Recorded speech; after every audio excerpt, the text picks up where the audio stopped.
Metal Driver here, and today I am taking a look at the Amazon exclusive Ultimate Edition Survivor Series 2-pack featuring for the first time ever the Gobbledy Gooker and the debuting Undertaker. Now, why did it take me so long to get to this? Well, I had some flooding issues that kind of set me back a few weeks. But if you want more details on that, you can check my channel update video. If not, that's fine, because today we are going to look at these two figures, and this packaging looks really nice. I might even keep this, but we're going to open this up and reveal the 3 boxes that come in the box. And that is the Ultimate Edition Undertaker, the Ultimate Edition Gobbledy Gooker, and even the Giant Egg has its own box as well. The back of Taker and Gooker features some images and some information, but enough of all the boxes. Let's go ahead and open these up and take a closer look at this Survivor Series set. And here we have the Gooker and the Undertaker out of the packaging. We see the details throughout both figures, and the set comes with several pieces of accessories that include 2 identical Survivor Series backdrops, which when you flip them have this brick pattern on the back, so that's neat.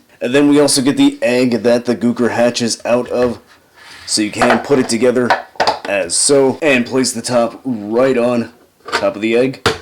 And there you go. And the Gobbledy Gooker does fit in the egg perfectly, so this is great for a nice display piece, putting it on your shelf or on an office desk, so that's a nice accessory. If we're gonna get a Gooker, we might as well get the egg. Makes perfect sense. Gooker comes with interchangeable open hands. These are yellow gloves with black palms, which look really nice. And we get an alternate head sculpt. This is the other mask that the Gooker wore, so it's a different turkey head style. Not sure why the change, but we did see 2 of them, and we get both of them with this set. So it's painted nicely. Looks really good as far as the likeness to how the mask is supposed to look, so I can't really complain there. And then Taker comes with 2 open black gloved hands so he can do his turnbuckle pose, because this is the debut version of the Undertaker that wore black gloves before he transitioned into the gray gloves. And speaking of the gray gloves, we do get that with this set, which I appreciate that Mattel included that, so we can switch the gloves out to make it look like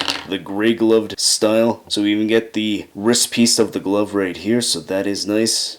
So you can switch that out, and then you get the open gray gloved hands right here. And then he also comes with his entrance gear that includes his tie, his hat, and his trench coat, so that is really nice that we get this.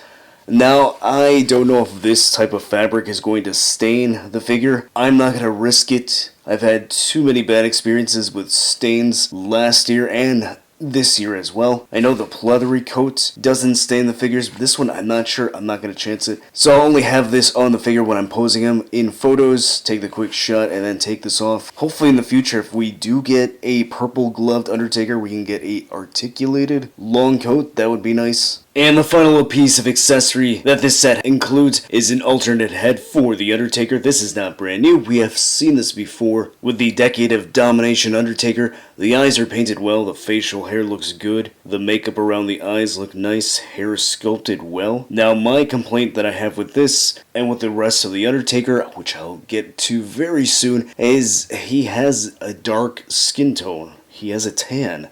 Not sure why that is. In fact, this is not the first time we are seeing that with a pre-Attitude Era Undertaker. We saw that earlier this year with that Raw box set. In fact, if I show you the Decade of Domination Taker right here, yeah, that Decade of Domination Taker has a pale skin tone, which is accurate. That's how it should look. Not sure why this one has a dark skin tone. And then look at the head sculpt that's already on the figure. This one is brand new. Taker's got this snarl look on his face, which looks really nice. It's painted really well. The eyes, the eyebrows, the facial hair, the teeth all look good. The hair is sculpted really well. Again, my only issue is that he has this tan, which again, I don't know why, and this is not the first time that Mattel is doing this, so I don't know who's making that decision over there. I don't know what influence they are under, but this is kind of stupid and baffling. It's one of those decisions that make you say, why? Because if we were to zoom out, see the rest of the body, we see that tan-looking set of arms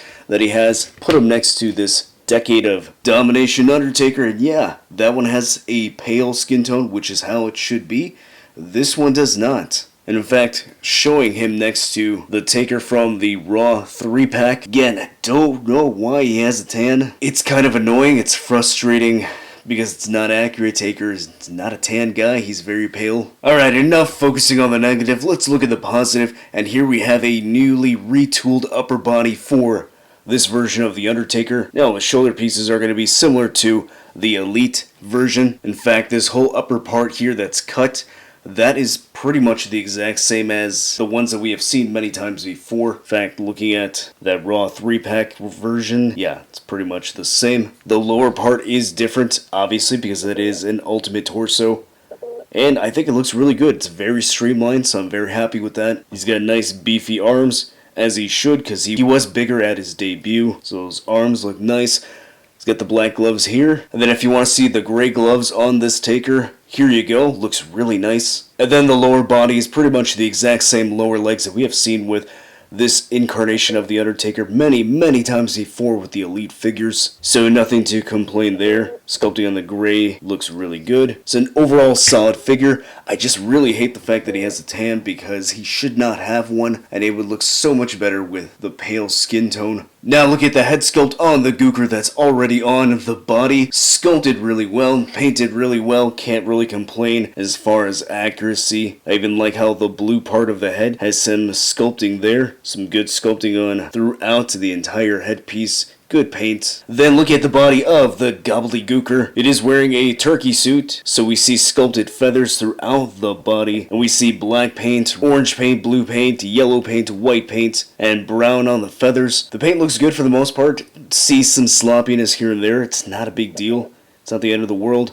It serves its purpose, it looks good. Sculpted feathers on around the collar right here. Get the yellow gloved hands right there. And then lifting up the skirt piece of the suit, we see the legs down there. So he is articulated and looks good. Nice paint on the turkey legs. Orange, yellow, and black. And then he's got turkey feet on top of human feet. So, objectively speaking, this turkey looks pretty damn good. Now I'm gonna say this, I have no interest in the Gobbledy Gooker. I was not clamoring for one, so even though my personal opinion is that I don't care about the Gooker, the figure itself looks really good. It's nice and solid. It looks exactly like how it should. Now let's see how the articulation is, see how it's hindered, see how it's not on this turkey body. The head is on a ball joint, so it looks that high up, that far down, which really isn't far at all. Can turn side to side and tilt pretty well. Shoulder goes, well, there's my dinner. Shoulder goes, oh my gosh. Okay, so these shoulders don't stay in place very well. They have a hinge, so in theory it should go up. Yeah, just like that. It rotates all the way around. Gooker does not have a butterfly joint. There is a swivel here at the elbow. I don't think there's a bicep swivel. I'm pretty sure it's at the elbow. Or maybe it is in the bicep. Elbows can go that... Oh my. Elbows can bend that far. That's about as far as it goes.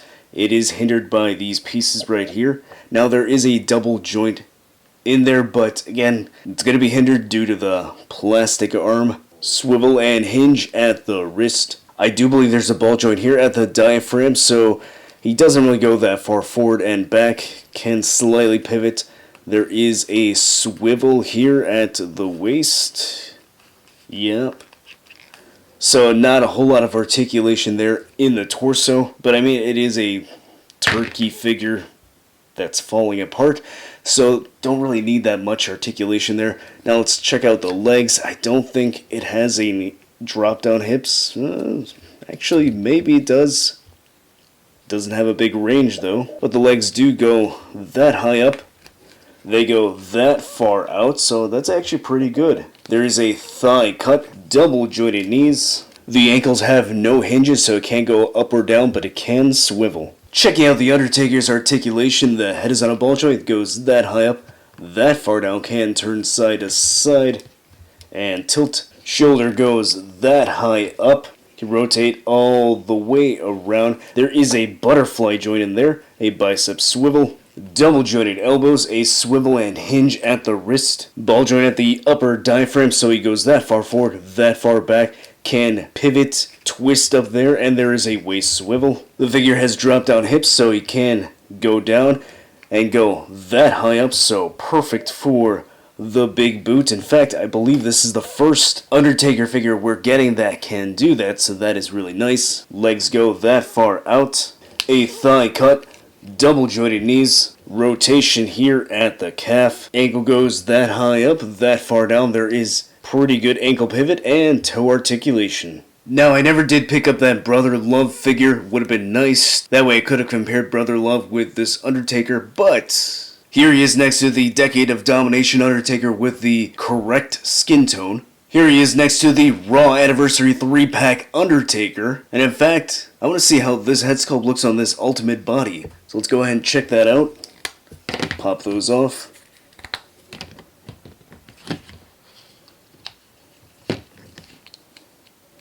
Alright, the head kind of sits a bit low. Let's see if we can adjust that and make it look good. Alright, so not a perfect fit, but if you do want to make your own ultimate version of The Undertaker with this hairstyle, you can, and that looks pretty good. You would have to swap out these arms to get the tattoos, but that looks pretty nice. And finally, here he is next to Paul Bearer. And last but not least, here is the Gobbledy Gooker next to Mean Gene Okerlund. Alright, as I mentioned before, I was not clamoring for a Gobbledy Gooker figure, not something that I desired to have in my collection. However, I would be foolish not to have it because it is a pretty memorable piece of WWE history, and it's not like we get a Gobbledy Gooker very often. In fact, I don't know if we'll ever get another one. So, I would say don't miss out on it. You would certainly want it in your collection if you collect WWE action figures. I would say it's one of those must-haves. Now, the look of the figure looks really nice. I think it was executed very well in the looks department. It was a little frustrating that the arms kept popping off really easily. And the other thing is, I don't really think this warrants an Ultimate Edition. It probably would have been perfectly fine to have it as an Elite and maybe just include the egg accessory. That would have helped bring this set down in price. So even though I don't personally care about the Gooker, I'm certainly glad to have it in my collection. Taker is pretty great for the most part. I think as an Ultimate, it's really nice,